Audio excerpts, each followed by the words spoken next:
Good evening. This is All India Radio. I am Valsa Williams with the news at 9.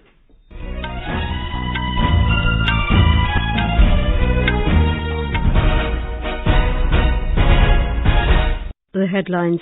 Supreme Court upholds Centre's demonetisation policy, says the decision-making was not flawed.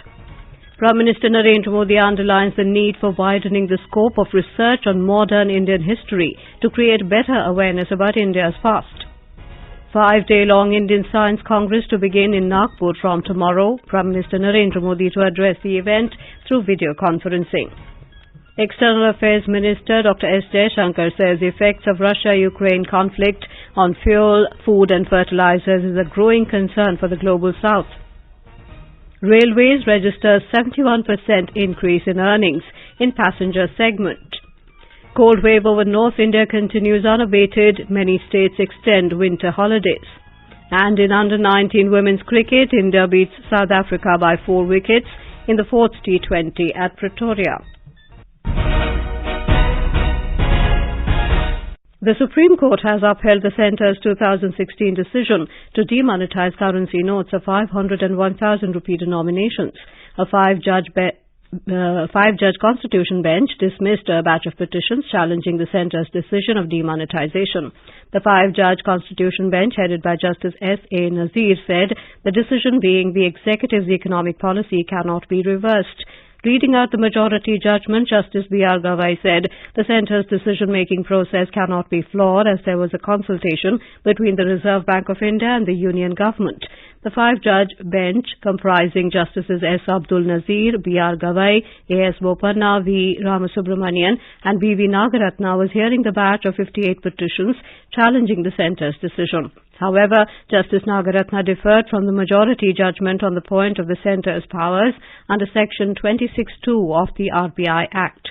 In an affidavit, the Centre had told the top court that the demonetization exercise was a well-considered decision and part of a larger strategy to combat the menace of fake money, terror financing, black money and tax evasion. The BJP has welcomed the Supreme Court's verdict on demonetization of high-value currency notes, saying the decision taken in the interest of the country has been upheld. Addressing media in New Delhi, party spokesperson Jaishankar said the demonetization scheme was implemented with an objective of curbing terror funding and black money. Supreme court का एक बहुत ही महत्वपूर्ण फैसला आया है, जिसमें उन्होंने 2016 के नरेंद्र मोदी सरकार के ऐतिहासिक फैसले, जिसमें 500 और 1000 के नोट को डिमोनेटाइज किया गया था, उसकी वैधानिकता को चुनौती देने वाले सारे याचिकाओं को अस्वीकार कर दिया है. This whole exercise was done for a valid cause, namely removing fake currency, containing terror funding, black marketing, etc. Mr. Prasad termed the verdict as historic, saying India has become the leader in digital payment, which was promoted by the note ban. Prime Minister Narendra Modi has underlined the need for widening the scope of research on modern Indian history to create better awareness among people about India's past. Mr. Modi today presided over the annual general meeting of the Nehru Memorial Museum and Library Society in his capacity as the president of the society in New Delhi. He also emphasized the need for institutions in the country in general to create their well-audited and researched recorded memory for the benefit of the present as well as future generations. The Prime Minister stressed on the need to make Pradhan Mantri Sangrahalaya popular among youth by organizing competitions about its content in colleges and universities across the country. Mr. Modi expressed hope that in the near future the Sangrahalaya will emerge as a central attraction for visitors to Delhi from India and the world.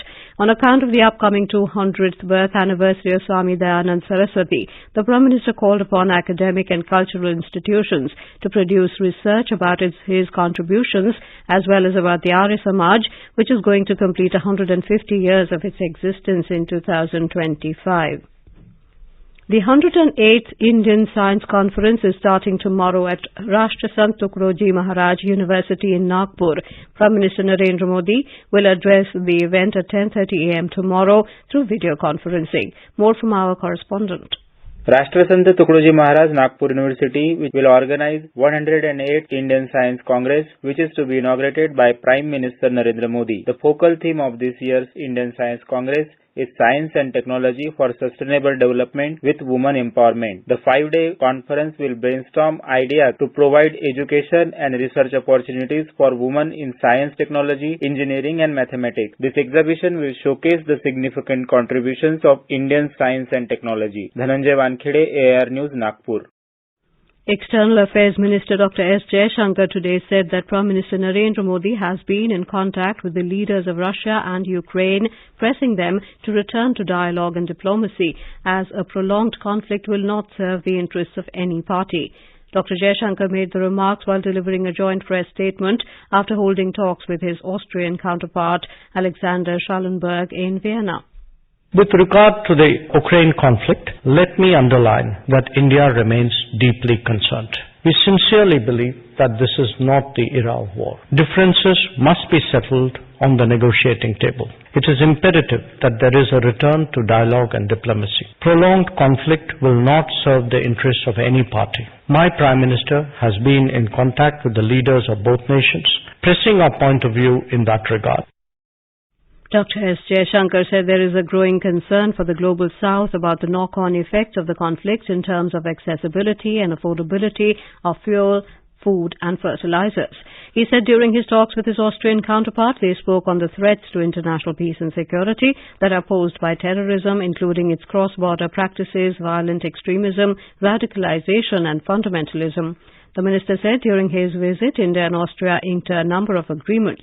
He said a particularly noteworthy one is the initialing of the Comprehensive Migration and Mobility Partnership Agreement, as it will enable demands for skills and talents to be synchronized with their availability. Dr. Jaishankar said Austria is an important partner for India in the European Union at a time when it seeks to upgrade its relationship. He said New Delhi appreciates its strong support for the negotiations underway on the Free Trade Agreement, the Investment Agreement and the Geographical Indicators Agreement. He said their conclusion will obviously have a positive impact on the bilateral economic partnership. We view Austria as a serious and consequential partner when it comes to bilateral cooperation. You have experiences and capabilities that are relevant to India's modernization and progress. These are guided by government policies but ultimately implemented through business transactions. Our commitment today is to take both aspects forward in tandem. We have currently trade turnover of approximately $2.5 billion. More than 150 Austrian companies are present in India. We would like those numbers also to grow more substantially. The minister expressed happiness that India's presence in the Austrian economy has grown substantially. This is All India Radio giving you the news. For quick news updates round the clock, follow us on our Twitter handle at AIR News Alerts. Prime Minister Narendra Modi has congratulated Lula da Silva on assuming office as the President of Brazil. In a tweet, Mr. Modi wished him a successful third term and said he looks forward to working with him to strengthen the India-Brazil strategic partnership. Luiz Inácio Lula da Silva was sworn in as the 39th President of Brazil following the 2022 Brazilian general election. 77-year-old Lula narrowly defeated Jair Bolsonaro in October to win an unprecedented third presidential term.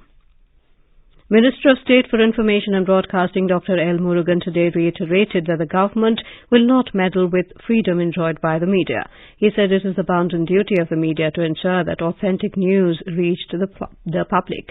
Media enjoyed a lot of rights and privileges and should not shy away from discharging its duties and responsibilities.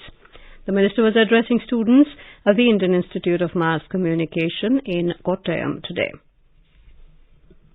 Indian Railways has registered an increase of 71% in total approximate earnings in the passenger segment. Its revenue has increased during April to December 2022 to 48,913 crore rupees from 28,569 crore rupees during the same period in the previous year.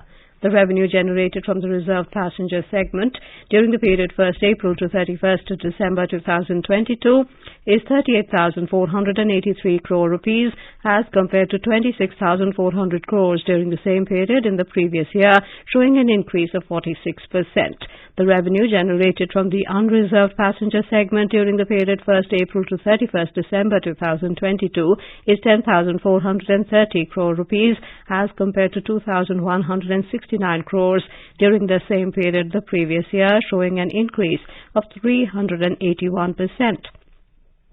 Railways has earned over 1,20,000 crore rupees from freight loading in the current financial year till last month. The Railway Ministry said the freight earning has increased by 16% as compared to the same period last year. Railway has made sustained efforts to improve the ease of doing business as well as improve service delivery at competitive prices. The Ministry said the customer-centric approach and work of business development units has helped the railways to achieve this. Union Home Minister Amit Shah has taken note of the Sultanpuri incident in the national capital. The Home Ministry has sought a report from Delhi Police regarding the incident. Sources said Delhi Police Special CP Shalini Singh has been asked to send a detailed report. Yesterday, a woman was reportedly dragged to death under a car in Sultanpuri, Kanjhavla area. Delhi Police is looking into every angle in the Sultanpuri incident and investigation will be completed soon. Briefing the media in New Delhi today, Special Commissioner of Delhi Police Dr. S.P. Huda said that Delhi Police has got 3 days custody of all 5 accused. जो अभी तक accused arrest किए गए हैं 5 हैं, वो दीपक खन्ना, अमित खन्ना, तीसरा कृष्ण मनोज मित्तल और 5वां मिथुन। रिमांड लिया जा चुका है। अभी फर्दर इन्वेस्टिगेशन जारी है। इनको सीन ऑफ क्राइम पर लेके जाया जाएगा और जो इसमें व्हीकल यूज हुआ है उसकी प्रॉपर फॉरेंसिक एग्जामिनेशन कराई जा रही है। जो भी फर्दर डिटेल है वो पोस्टमार्टम एग्जामिनेशन के बाद हम आपके साथ कल शेयर करेंगे। In a tweet, Delhi Lieutenant Governor Vinay Kumar Saxena said he is monitoring the case with the Delhi Police Commissioner and all aspects are being thoroughly looked into. The India Meteorological Department, IMD, has forecast that dense fog and cold wave conditions will continue to prevail in Punjab, Uttar Pradesh and Bihar in the coming days. Talking to AIR News, senior scientist in the IMD, R.K. Janamani, said cold wave conditions will continue to sweep Rajasthan as well. For Delhi, he predicted further drop in temperature and a fresh spell of cold wave tomorrow. The temperature over Delhi has further fallen and now the temperature is 5 to 6 degrees centigrade. And for the North India, the dense fog to very dense fog prevailed over mainly covered Bihar and Uttar Pradesh and has impacted railway and flight also. Cold wave will continue to prevail over Rajasthan. Temperature has fallen last night 4 to 6 degrees. And the prediction is that we have given orange warning for mainly Punjab and Uttar Pradesh and Bihar for dense fog and cold wave. Delhi last 2 days has reported only shallow fog and everything is normal. However, in Delhi, there is a likelihood that on third night, cold wave may return and temperature may fall up to 4 degrees. Amid cold wave condition, Punjab and Haryana government has extended winter holidays in all schools till the 8th of this month. In Rajasthan, winter vacation will continue till the 5th of this month. In Uttar Pradesh, the administration has closed schools up to 8th class in many districts because of cold wave, while timing of classes has been changed in some districts. In national capital Delhi, winter vacations will continue till the 15th of this month. In cricket, India defeated South Africa by 4 wickets in the 4th match of the 5-match series of under-19 women's cricket in Pretoria.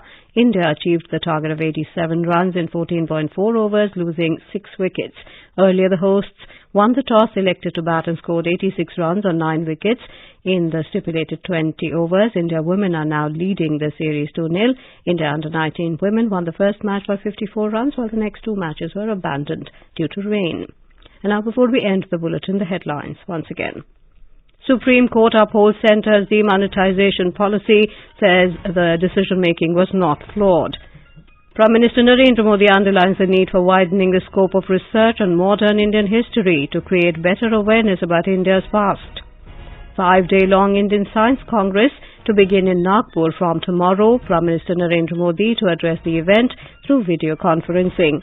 External Affairs Minister Dr. S. Jaishankar says effects of the Russia-Ukraine conflict on fuel, food and fertilizers is a growing concern for the global south.